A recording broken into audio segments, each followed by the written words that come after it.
আসসালামু আলাইকুম।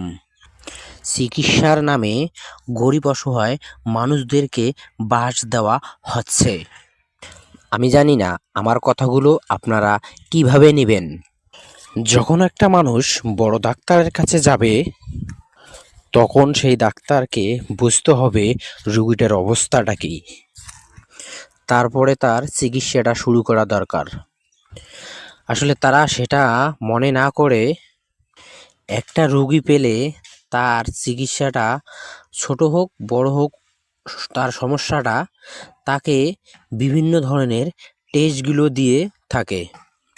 মনে করেন তার অসুখ হয়েছে একটা, তাকে টেস্ট দেওয়া হয়েছে 5টা থেকে 6টা। তাহলে মনে করেন তার 5টা থেকে 6টা টেস্ট পরীক্ষা করতে গেলে তার কমপক্ষে 5 থেকে 6,000 টাকা লাগবে। অথচ কিন্তু যদি ডাক্তারটা মনে করত তার চিকিৎসাটা 2-1টা টেস্ট দিয়ে দেখে তার চিকিৎসাটা করলেও এত টাকা যাইতো না, তার ঔষধ খরচ সব মিলে।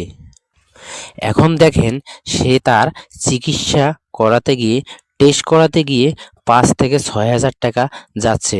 তার পকেটে আছে কি না, তার বাড়িতে অবস্থা আছে কি না, সেটা বিবেচনা করে ডাক্তারের টেস্টগুলো দেওয়া দরকার।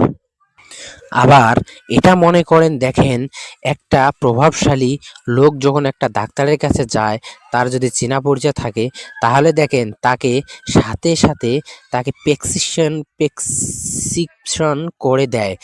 আর একটা গরিব মধ্যবিত্ত লোক যদি যায়, তাকে টেস্ট না করা পর্যন্ত তাকে কখনো চিকিৎসা দেওয়া হয় না। আরে বাবা, তার তো দেখতে হবে অবস্থাটা কি, তারপরে তো তাকে এই টেস্টগুলো দেওয়া দরকার। 5টা দেন আর 10টা দেন, সেটার সাথে তো সাথ নাই, তার অবস্থা থাকতে হবে।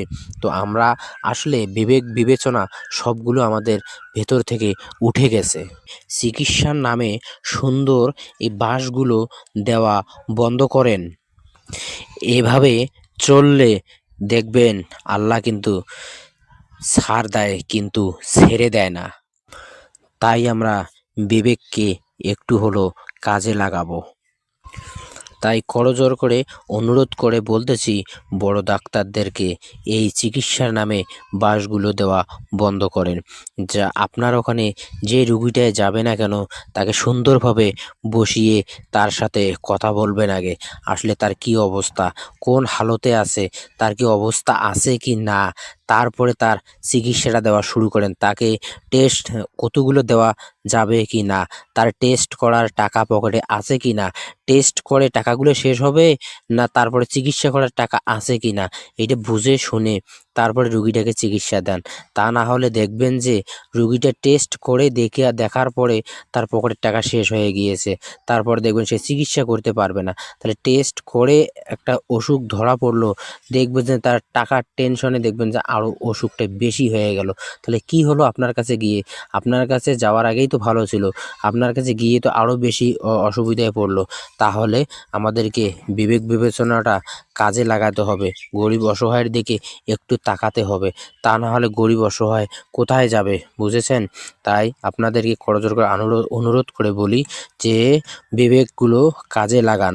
আল্লাহ তাআলা বিবেক বিবেচনা দিছে মানুষকে, তো এই জন্য বিবেক বিবেচনাগুলো একটু কাজে লাগার চেষ্টা করি সবাই।